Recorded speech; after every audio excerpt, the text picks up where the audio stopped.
The morning fog rolled across San Francisco Bay like a familiar blanket, obscuring the iconic towers of the Golden Gate Bridge in its ethereal embrace.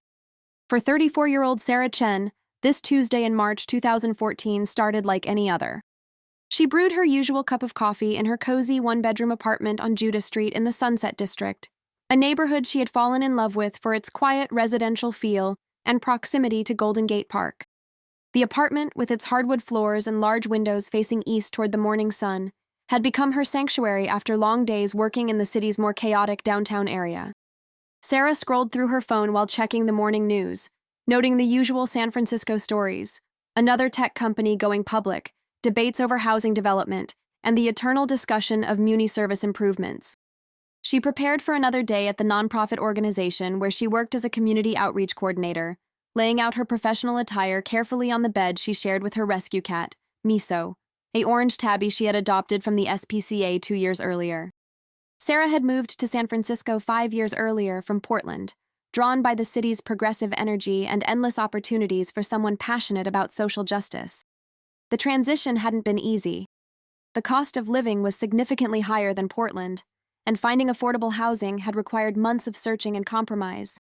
But she had persevered, initially living in a cramped studio in the Mission District before finding her current apartment and roommate situation.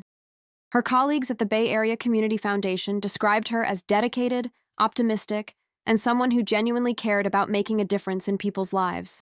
Sarah had started as an entry-level program assistant, but had steadily proven herself through her innovative approach to community engagement and her ability to connect with people from diverse backgrounds.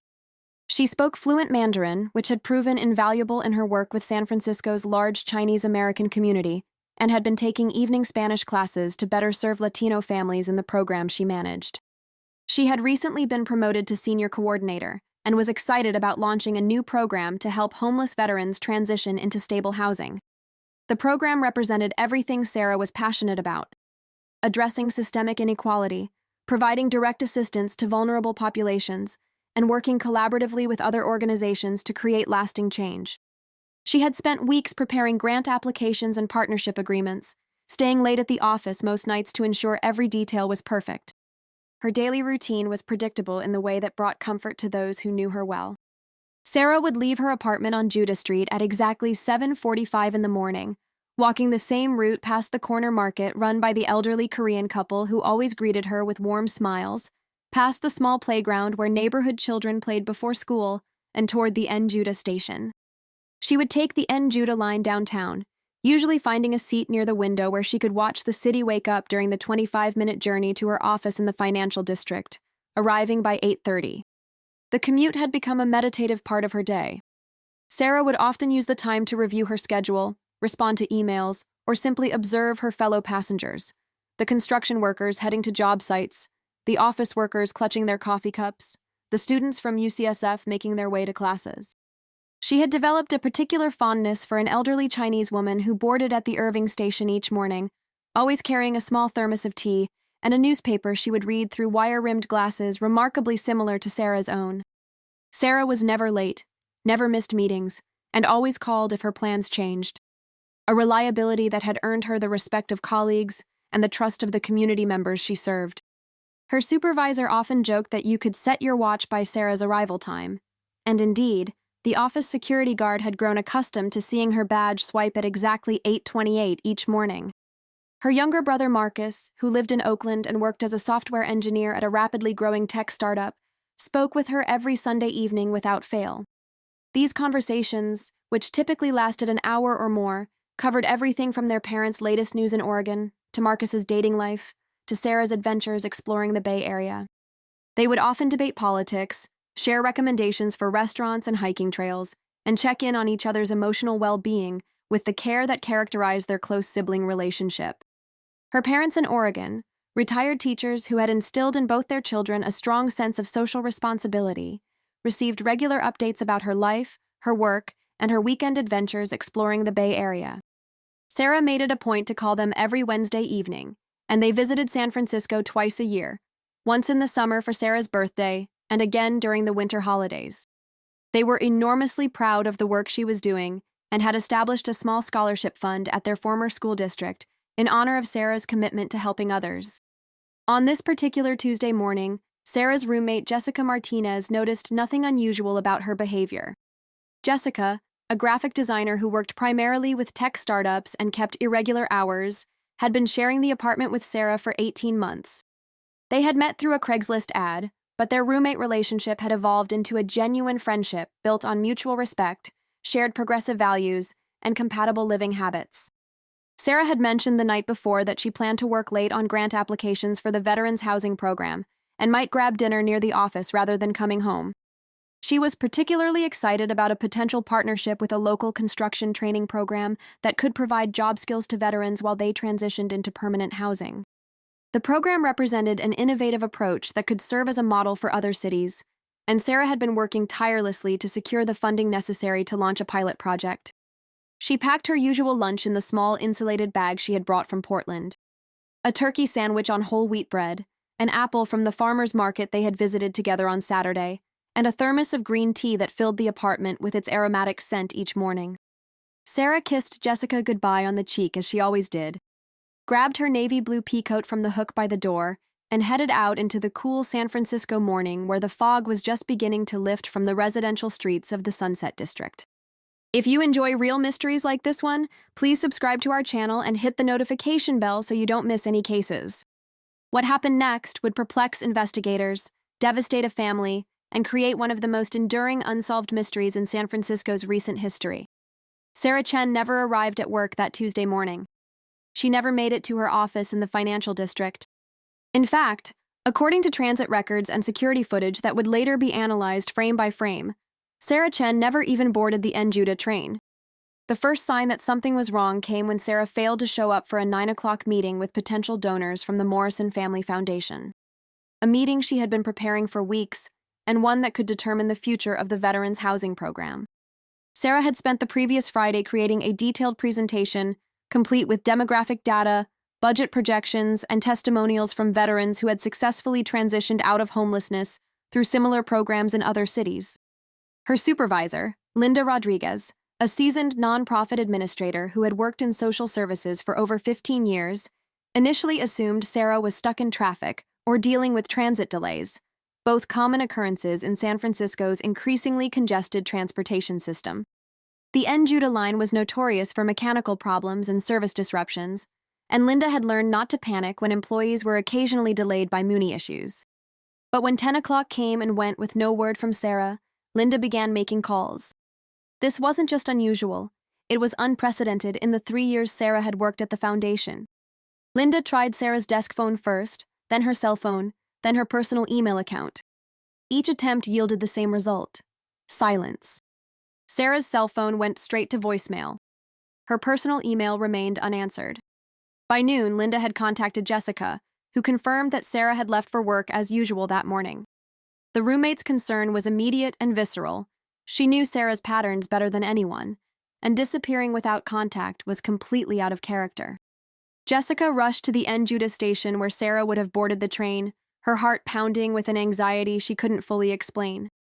The station was busy with the late morning crowd, people running errands, tourists consulting maps, and the occasional homeless individual seeking shelter from the persistent fog.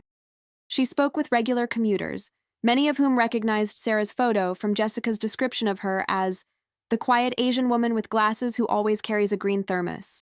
She showed Sarah's photo to transit workers, describing her roommate's punctual habits and distinctive appearance.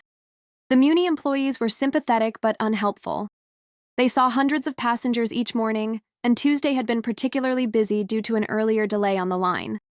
Jessica retraced the route Sarah would have taken from their apartment, walking slowly and scanning every doorway, every alley, every possible place where something might have gone wrong. The 3-block walk from their apartment to the station took Jessica nearly 2 hours as she stopped at every business to show Sarah's photo and ask if anyone had seen her roommate that morning.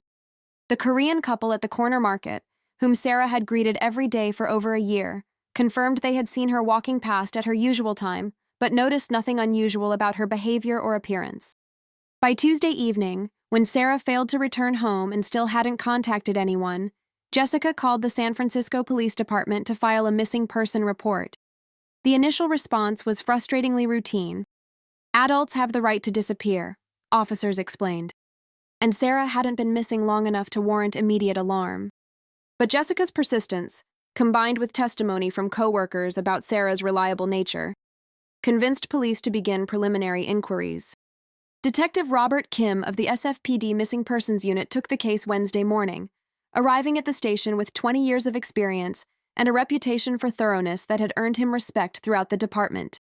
A second-generation Korean-American who had grown up in San Francisco's Richmond district, Kim had joined the police force after college with idealistic notions about protecting and serving his community.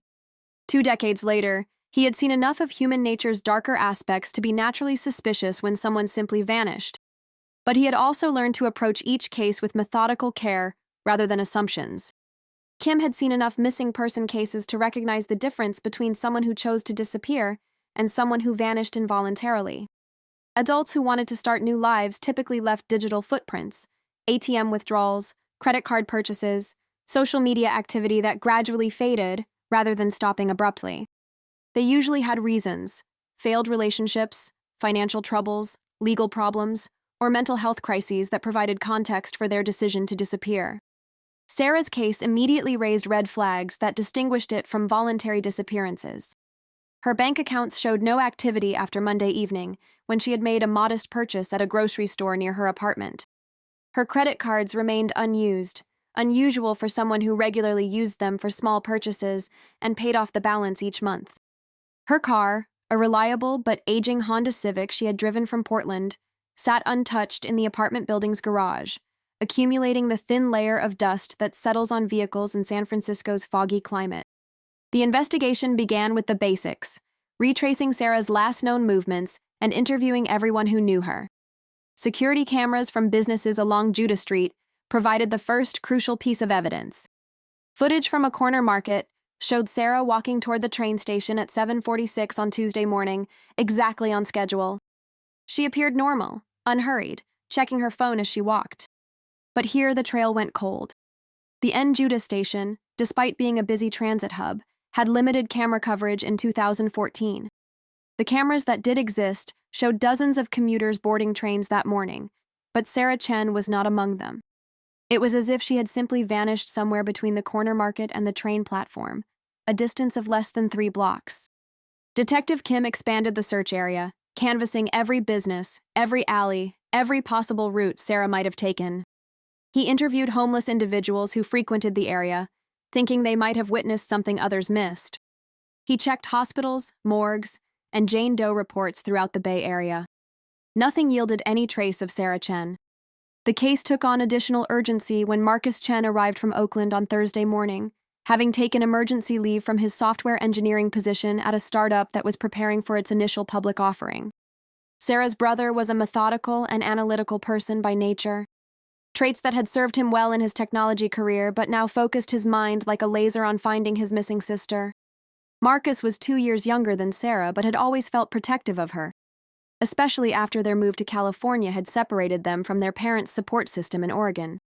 He couldn't accept that his sister had simply vanished without explanation, particularly given her structured personality and strong sense of responsibility to others.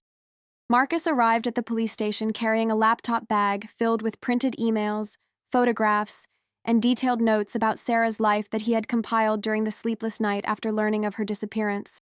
Marcus provided investigators with Sarah's laptop password, access to her social media accounts, and detailed information about her relationships, work history, and recent activities. He had methodically gone through their Sunday evening phone conversations from the past several months, writing down every person Sarah had mentioned, every plan she had made, every concern she had expressed. His analytical approach impressed Detective Kim, who recognized that Marcus's systematic nature might provide insights that emotional family members sometimes missed.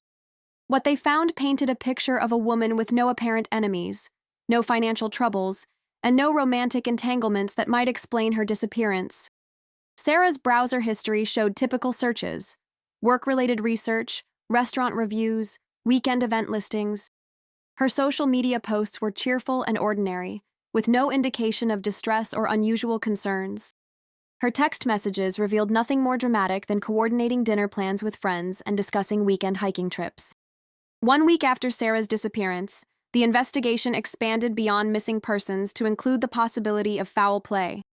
Detective Kim coordinated with multiple units within SFPD, and the case received its first significant media attention. Local news stations ran Sarah's photo, and missing person flyers appeared throughout the Sunset District and downtown San Francisco. The media coverage generated several leads, but each one ultimately led nowhere. A barista at a coffee shop near the train station thought she might have seen Sarah that Tuesday morning, but couldn't be certain. A jogger reported seeing a woman matching Sarah's description talking to someone in a dark sedan, but the timing and location didn't align with known facts. A homeless man claimed to have witnessed an altercation near the train station, but his account changed with each telling and couldn't be corroborated.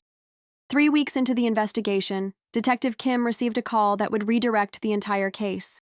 A maintenance worker for the Golden Gate Bridge District had found Sarah's purse during a routine inspection of an access area beneath the bridge's north tower. The discovery location was restricted to authorized personnel only, accessible through a locked gate that required special tools to open. The purse contained Sarah's wallet with all her identification and credit cards, her house keys, and her cell phone. Notably absent were any signs of a struggle or violence. The phone's battery had died, but data recovery showed no calls or texts after Monday evening. The purse's condition suggested it had been deliberately placed rather than dropped or thrown. This discovery shifted the investigation's focus to the Golden Gate Bridge, a site tragically associated with suicide, but also accessible to someone with knowledge of the bridge's infrastructure. Detective Kim consulted with Bridge District personnel about access points, security protocols, and whether someone could reach the discovery location without being detected by cameras or personnel. Bridge officials explained that while the main span and walkways were heavily monitored, access areas beneath the bridge had limited surveillance in 2014. Someone with the right knowledge or equipment could potentially reach these areas undetected, particularly during early morning hours when foot traffic was minimal and fog often obscured visibility. The investigation team expanded to include specialists in bridge safety and security, bringing in experts who understood the Golden Gate Bridge's complex infrastructure and security protocols. The bridge, completed in 1937, had undergone numerous renovations and security upgrades over the decades, but access to certain areas remained surprisingly accessible to those with the right knowledge or credentials. They analyzed every piece of security footage from the bridge and surrounding areas for the morning of Sarah's disappearance, a painstaking process that involved reviewing hundreds of hours of video from multiple camera angles and time periods. The bridge's camera system in 2014 was extensive, but not comprehensive, with some areas having limited coverage due to structural obstacles and budget constraints that had delayed planned upgrades. They interviewed bridge workers, maintenance crews, and regular pedestrians who might have been present that Tuesday morning. The bridge attracted a diverse group of regular users: commuters who walked or biked across as part of their daily routine, tourists who visited at all hours, photographers who came to capture the structure in different lighting conditions, and unfortunately, individuals who came to the bridge with suicidal intentions. The footage review revealed something intriguing, but ultimately inconclusive. Several cameras captured a figure walking across the bridge's pedestrian walkway around 8:15 that Tuesday morning, but fog and camera resolution made positive identification impossible. The figure appeared to be alone and moved at a steady pace from the San Francisco side toward Marin County. 1 year after Sarah's disappearance, the case remained active but with few new developments. Detective Kim had pursued every lead, interviewed hundreds of people, and coordinated with law enforcement agencies throughout California. The FBI had been consulted regarding the possibility that Sarah's disappearance was connected to human trafficking or other federal crimes, but no evidence supported these theories. Sarah's family struggled with the lack of closure. Marcus Chen left his job in Oakland and moved to San Francisco to be closer to the investigation. He created a website dedicated to finding his sister, offering a reward for information and maintaining hope that she was still alive somewhere. Their parents made regular trips from Oregon, participating in vigils and search efforts organized by Sarah's friends and co-workers. The case received periodic media attention, particularly on anniversaries of Sarah's disappearance. Local television stations would run updated segments, hoping fresh coverage might generate new leads. Social media groups dedicated to finding Sarah attracted thousands of members who shared theories, analyzed evidence, and organized search efforts. In 2016, Advances in digital forensics allowed investigators to conduct a more sophisticated analysis of Sarah's electronic devices and online presence. Data recovery specialists extracted additional information from her phone and laptop, but nothing revealed any new insights into her disappearance. Her digital footprint ended abruptly on Monday evening, March 10, 2014, with a routine email to a coworker about the next day's meeting. The third anniversary of Sarah's disappearance brought renewed attention from true crime podcasters and online investigators. While their interest kept the case in public consciousness, it also generated numerous false leads and conspiracy theories that complicated the official investigation.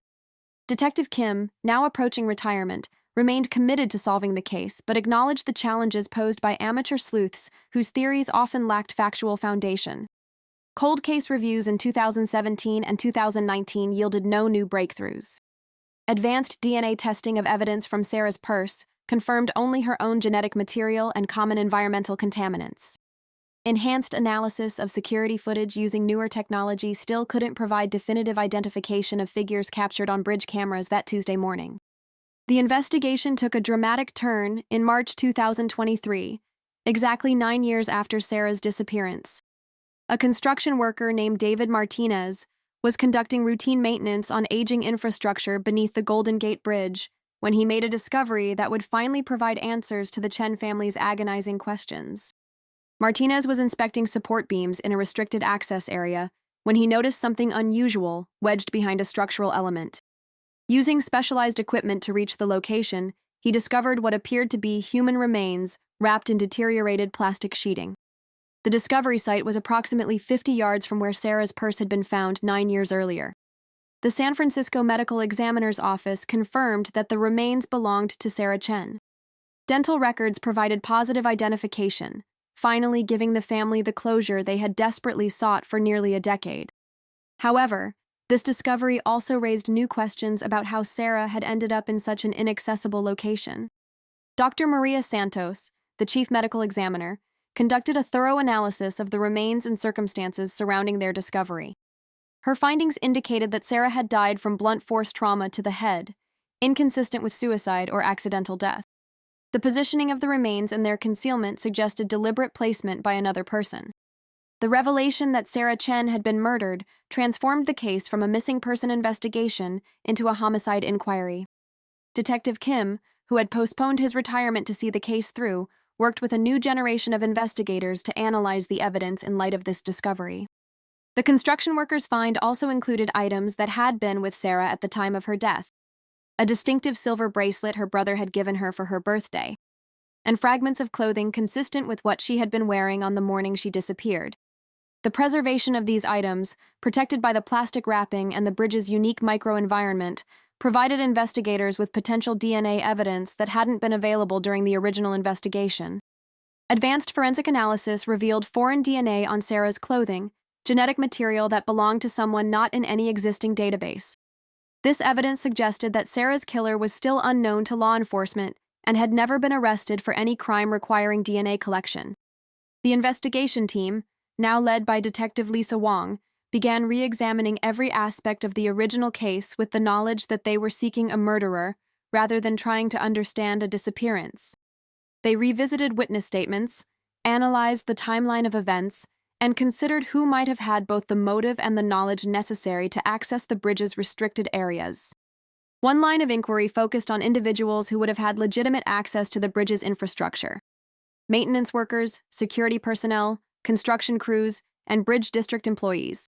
Background checks and DNA collection from current and former employees began systematically, though the process was complicated by the 9-year gap in staff turnover. Another investigative thread examined Sarah's life more closely for potential connections to someone with bridge access. Detectives reviewed her work history, volunteer activities, and social connections, looking for any link to the Golden Gate Bridge District or related construction companies. In September 2023, the DNA evidence yielded a breakthrough. The foreign genetic material found on Sarah's clothing matched a profile in the National DNA Database, not from a criminal case, but from a voluntary sample submitted for genealogical research. The match led investigators to Thomas Richardson, a 58-year-old former Golden Gate Bridge maintenance supervisor who had left his position in 2015. Richardson's employment records showed he had worked for the Bridge District for over 20 years and would have had access to the restricted areas where Sarah's remains were discovered. More significantly, investigators learned that Richardson had been scheduled to work the early shift on March 11, 2014, the morning after Sarah disappeared. When detectives approached Richardson at his current residence in Vallejo, his reaction was immediate and telling. Rather than expressing surprise or confusion about their inquiry, he asked if they had found the rest of it. This cryptic comment, combined with his obvious distress, provided investigators with probable cause for a search warrant. The search of Richardson's property revealed a disturbing collection of personal items that appeared to be trophies from various crimes. Among these items was Sarah's distinctive silver wristwatch, which had been missing from her personal effects when her purse was discovered. DNA analysis confirmed that several other items in Richardson's collection belonged to women who had been reported missing in the Bay Area over the past 15 years. Confronted with this evidence, Richardson provided a confession that finally explained what had happened to Sarah Chen on that foggy Tuesday morning in March 2014. According to his statement, he had been driving to work when he spotted Sarah walking toward the train station. He claimed to have recognized her from previous encounters at a coffee shop where she occasionally stopped before work. Richardson admitted to approaching Sarah under the pretext of offering her a ride, saying he had seen her waiting for the train other mornings and noticed she was running late. He convinced her to accept the ride by claiming he was a Bridge District employee who often gave commuters rides during transit delays.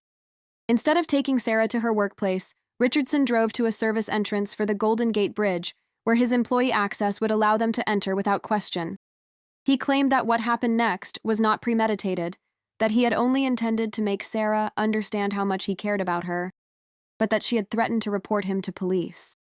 The confession revealed that Richardson had struck Sarah with a maintenance tool during an argument, causing the fatal head injury. Panicking, he had hidden her body in the restricted access area where he knew it might never be discovered. He returned the next day to better conceal the remains and dispose of evidence, including placing Sarah's purse in a different location to misdirect any future investigation.